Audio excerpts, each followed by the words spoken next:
В столице страны появилась новая культурная площадка – театрально-концертный зал в Абхазском драматическом театре.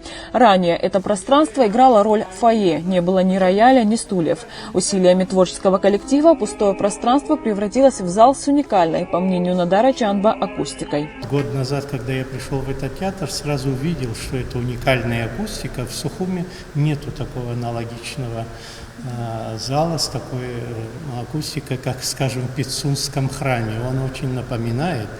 И поэтому я очень мечтал, давно мечтал, чтобы здесь сделать такой зал. Он довольно немаленький, около 200, даже больше мест можно расположить. Это вполне можно его назвать камерным залом, где могут выступать с удовольствием артисты разного профиля, разных специальностей, фортепиано, скажем, пианисты могут, скрипачи, альтисты, виолончелисты, вокалисты. Первыми проверили акустику новой творческой площадки хоровая капелла Абхазии, пианист Барас Куджба, актер Кесоу Хакба, народная артистка Виолетта Ман, скрипачи Михаил Алхазов и Эмилия Терзян Хакба, оперный певец Алхаз Ферзба. Я слишком счастлив этой мукой, сильней прижми меня к груди, скажи люблю.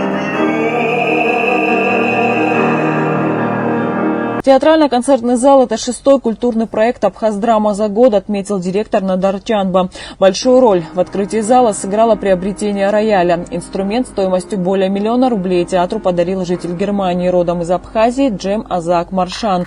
Впервые на сцене концертного зала рояль прозвучал в исполнении молодого абхазского пианиста Бараса Куджба, отметил директор театра. Также на открытии зала состоялась премьера героической песни в память о герое Абхазии Мушни Хварцке, автор Надар Чандба. Композитор отметил, что произведение было написано несколько лет назад во Франции. Я надеюсь, и те, кто мне уже звонил, и вчера высказывали, те, кто знал нашего Мушни Хварцке, музыка пропитана именно его энергетикой. Он любил именно вот такого плана героические песни, но не просто пафосные.